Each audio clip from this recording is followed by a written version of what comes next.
Welcome back to my channel. So I'm starting off this hair color video by starting off with some boiling water and toning the water with some purple shampoo.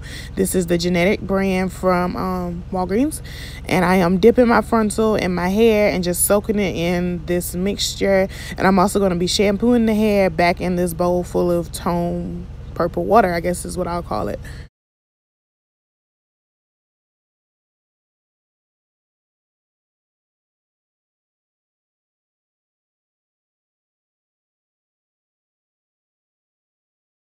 So I'm really going to take my time and really scrub to tone this hair. I'm going to make sure that all the yellow is out as much as physically possible, because I don't want any yellow residue left in my hair. I cannot stand that plain 613 yellowy hair. It disgusts me. So you want to make sure that you tone your hair really well. This is just a comparison of the bundles to how it's looking so far that I've toned it. You can see how the one on the left is so yellow. Ew, I hate that. So after that, I'm going in with some purple conditioner as well, and I'm going to leave this in for a couple of hours overnight just so I make sure that it's really toned. You want to make sure that the hair is good and toned, because once you add heat to the hair, it goes back to being yellow. So now I'm just going ahead, soaking my bundles, repeating the process, and I'm sealing these in like plastic bags after I put the conditioner on them, and I'm gonna leave it in overnight.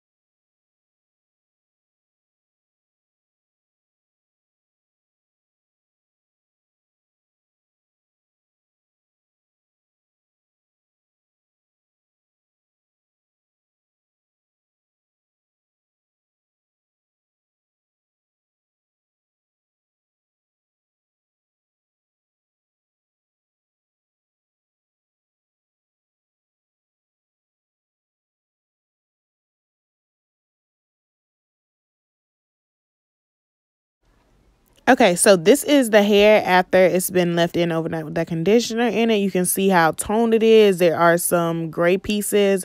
That really purple area, that's for like the conditioner. I haven't rinsed it out yet here, but that's just how toned it got, and that is perfect. That is what you want your hair to look like before you get ready to go ahead and put your color on.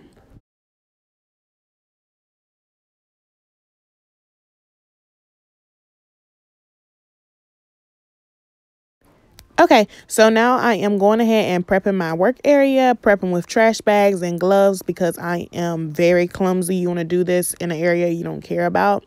So I'm going in with my Revlon dark ash blonde hair color. This is number 60 from the Color Silk collection, and I'm going ahead and mixing my developer and everything in this little plastic.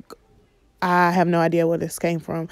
I don't like to use official hair color bowls because they're so small, and I like to mix plenty color up at a time. That way I ain't got to keep going back and mixing color. So I mix like 2 or 3 boxes at a time. Altogether I used a total of 9 boxes of color, and I had a 13x6 frontal and 4 bundles. So that kind of like shows you how much product I'm using. But on the other hand, I am really heavy-handed because I like my color to be fully saturated. I don't want any gaps, any spaces, anything like that. So that's just me. You may end up losing less if you have less hair, or if you're doing just some color on something else. I don't know.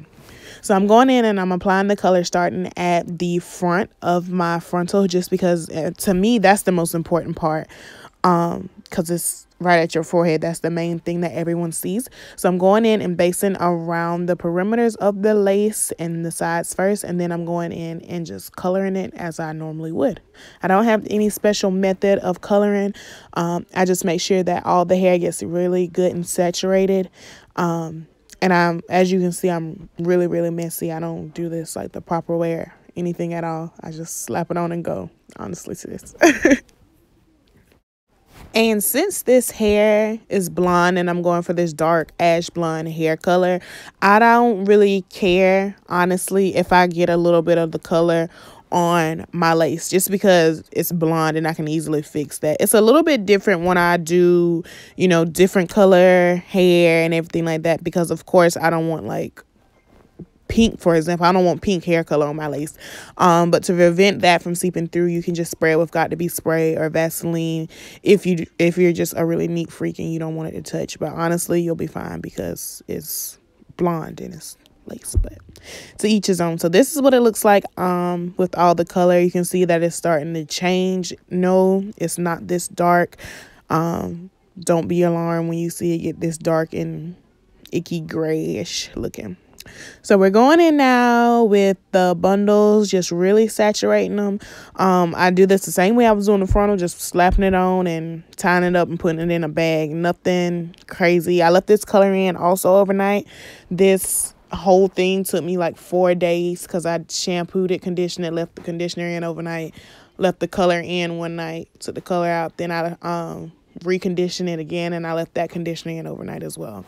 So this is the shampoos that I use when I wash the color out. I use the Hask, then I went in with the silver shampoo and conditioner as well, just to make sure that it was still good in tone, and I also use the color protecting conditioner as well. And then this is like a hydrating jelly that I also used along with that conditioner that I left in overnight that I was just saying. And this mixture all smells so good. It left the hair so silky. Yeah, just really, really good. I love these products.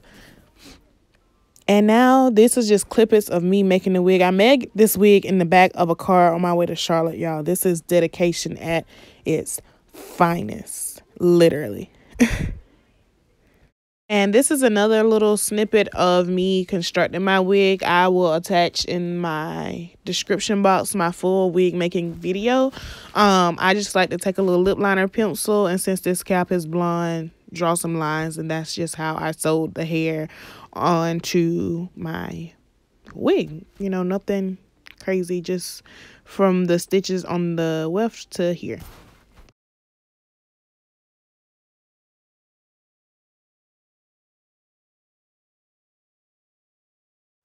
Alright guys, so I tinted the lace using the palette that I just showed you. I didn't really pluck this frontal just because on my 613 units, I feel like they're already very like spacey because it's blonde and it's kind of like hard to see the roots as it is. So, you know, I really do not pluck it anymore. So this is just it. I cut some baby hairs. I will attach that video below, and I did some really big curls. I will also attach that video down below. So now I'm just going to show you me prepping the wig to wear it out. I just threw it on my head. It matches pretty well just with that, so I'm not going to do anything else to it. I'm basically just going to leave that alone. So I am going to toss the curls out just because I like it to look wavy, like a Kardashian type of curl. All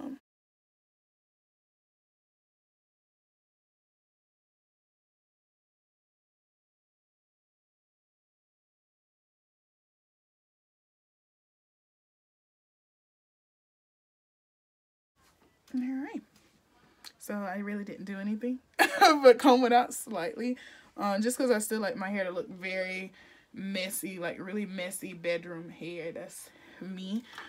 This is 4 bundles and a 13x6 frontal. I knew I was gonna need more hair. I was saying that as I was coloring the hair, and I do, so I'll probably like go buy 2 bundles and add it just so you know it's muy grande. Yeah, so this is it. This is the wig. I made it in the backseat of a car on the way to Charlotte.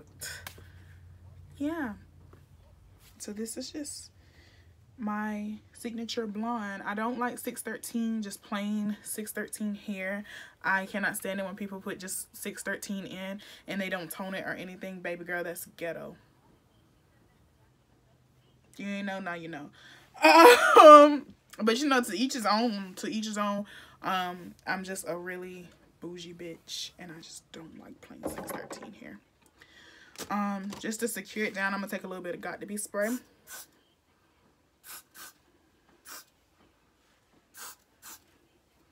like that. I'm not really gonna glue this on my head. So yeah, this is it. Perfect blonde for chocolate goddesses. So I hope that you guys enjoyed this video. I hope you enjoyed clowning with me as I made this wig and like all the stress that I went through to get this hair together. Or whatever, or I don't know, y'all.